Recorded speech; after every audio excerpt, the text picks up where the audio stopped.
Hello friends, आपका स्वागत है cooking channel pan to plate में।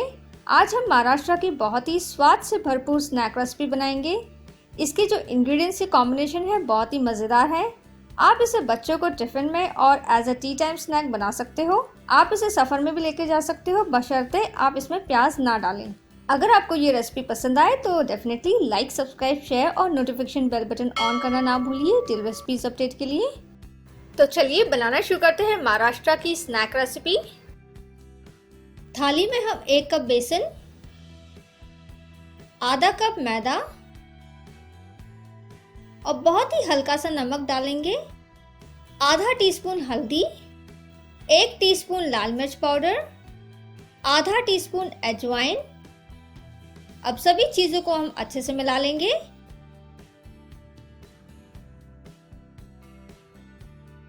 और मिलाने के बाद हम यहाँ पे 5 से 6 टेबलस्पून रिफाइंड ऑयल डालेंगे और अच्छे से इसे मोइन कर लेंगे।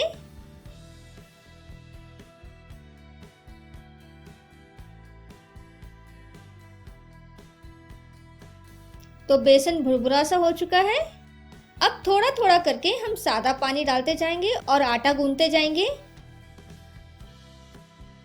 हमें बस इतना ध्यान रखना है कि आटा हमें थोड़ा सा टाइट बनाना है, बहुत ज़्यादा भी टाइट नहीं करना है, बस हल्का सा टाइट रखना है। आटा हमने यहाँ पे अच्छे से गूंथ लिया है। आटा यहाँ पे हल्का सा सख्त है, बहुत ज़्यादा मुलायम नहीं है। अब फिर से हम यहाँ पे थोड़ा सा तेल डालकर गूंथ लेंगे और इसे चिकना कर लेंगे ताकि एक अच्छी सी लोच आए। तो हमने यहाँ पे आटे को अच्छे से गूंथ लिया है। तो गीले कपड़े से हम इसे थोड़ा सा ढक के रख देंगे। तब तक हम आगे की तैयारी कर लेते हैं।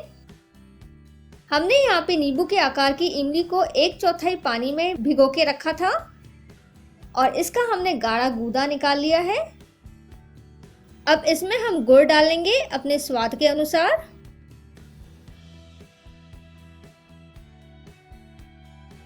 और आधा टीस्पून गरम मसाला डाल के अच्छे से हम मिला लेंगे।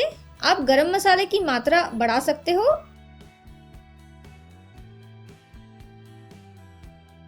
तो इमली का घोल तैयार हो चुका है। तो अब हम आगे की तैयारी कर लेते हैं। तो अब हम फिलिंग की तैयारी कर लेते हैं। हमने कढ़ाई में आधा बड़ा चम्मच तेल डाल लेना है। आंच को हमने यहाँ पे मध्यम रखा है। और जैसे ही तेल गर्म हो जाएगा, इसमें हम 1/4 टीस्पून हींग पाउडर,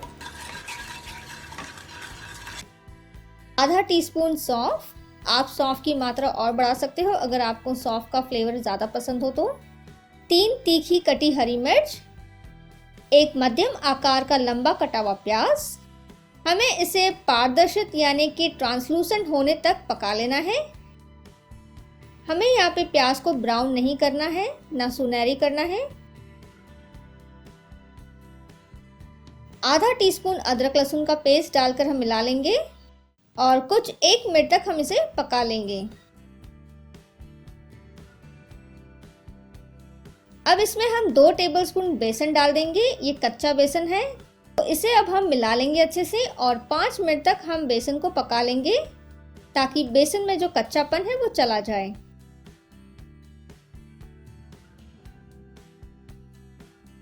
अब 5 मिनट हो चुके हैं। अब इसमें हम 2 टेबलस्पून सूखा नारियल डालेंगे और अच्छे से इसे मिला लेंगे। अब आधा टेबलस्पून हल्दी पाउडर, आधा टीस्पून कश्मीरी लाल मिर्च पाउडर, आधा टीस्पून धनिया पाउडर। हमें यह ध्यान रखना है कि जो फिलिंग हम तैयार कर रहे हैं वो ड्राई सी होनी चाहिए, उसमें तेल बहुत ज्यादा होना नहीं चाहिए। 1 टेबलस्पून सफेद तिल,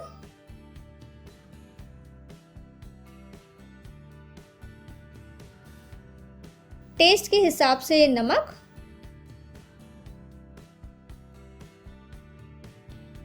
हमने यहाँ पे आधा कप फ्रेश हरा धनिया लिया है, इसे हमने रफली काट लिया है।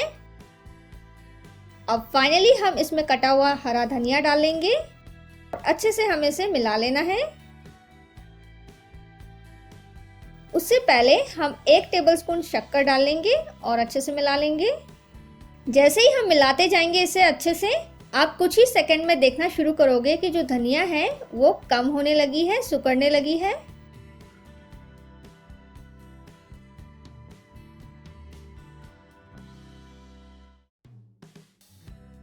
तो देखिए यहाँ पे धनिया की मात्रा बहुत ज़्यादा कम हो चुकी है। जितना हमने डाला था उससे भी आधा हो चुका है, आधे से भी आधा। अब इसमें हम आधा कटा हुआ नींबू का रस डाल लेंगे और हम अच्छे से मिला लेंगे।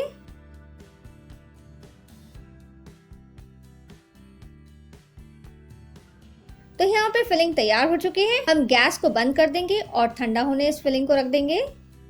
अब जैसे कि हमने बेसन के आटे को रख दिया था ढक के, अब इसके अंदर हम आधा टेबल स्पून तेल डाल लेंगे और फिर से हम इसे गूंद के चिकना कर लेंगे।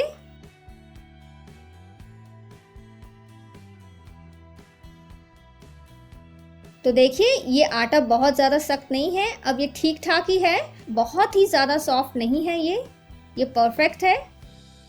अब हम यहाँ पे छोटा सा हिस्सा ले लेंगे और इससे गोल आकार कर लेंगे और तेल लगाकर इसे गोल हम बेल लेंगे। हमें यहाँ पे इसे मोटा नहीं बेलना है, लेकिन बहुत ज़्यादा पतला भी नहीं होना चाहिए। इसका मतलब ये है कि मीडियम होना चाहिए। तो हमने यहाँ पे इसे बेल लिया है।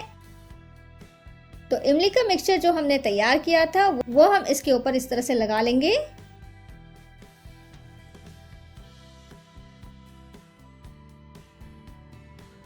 और जो फिलिंग हमने तैयार की थी वो हम इस तरह से रख देंगे और थोड़ा सा हम इसे फैला देंगे।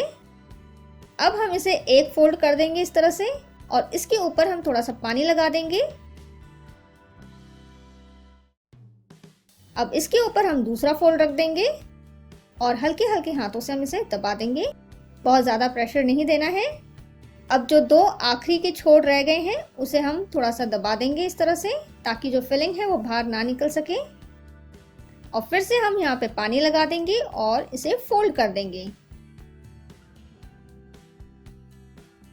तो हमने दोनों आखिरी छोरों को फोल्ड कर दिया है। तो एक सांभर वड़े तैयार हो चुकी है। इसी तरीके से हम बाकी के भी वड़े तैयार कर लेंगे।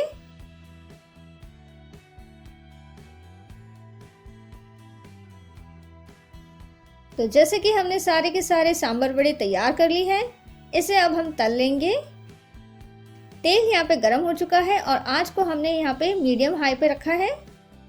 तो हम वड़ी को डाल देंगे और सुनहरी होने तक हम इसे तल लेंगे दोनों तरफ से।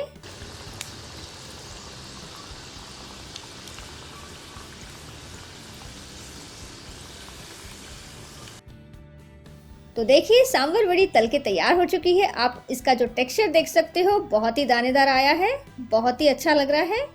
अब इसे हम प्लेट पर निकाल लेंगे और बाकी की वड़ी भी हम तल लेंगे। तो ये मज़ेदार और स्वादिष्ट सांभर वड़ी तैयार हो चुकी है। इसे मैं यहाँ पे तोड़ के दिखाना चाहूंगी किस तरह से दिखती है और कितनी सॉफ्ट है ये ऊपर से। तो देखिए बहुत ही आसानी से दो हिस्सों में हो गई है और ये बहुत ही स्वादिष्ट है। तो मैं उम्मीद करती हूँ आपको ये सांभर वड़ी की रेसिपी पसंद आई होगी। आप ज़रूर इस बरसात के मौसम में बनाइएगा और इसका लुत्फ़ उठाइएगा। शुक्रिया, धन्यवाद। हमेशा की तरह आज का दिन भी आपका लाभकारी रहे।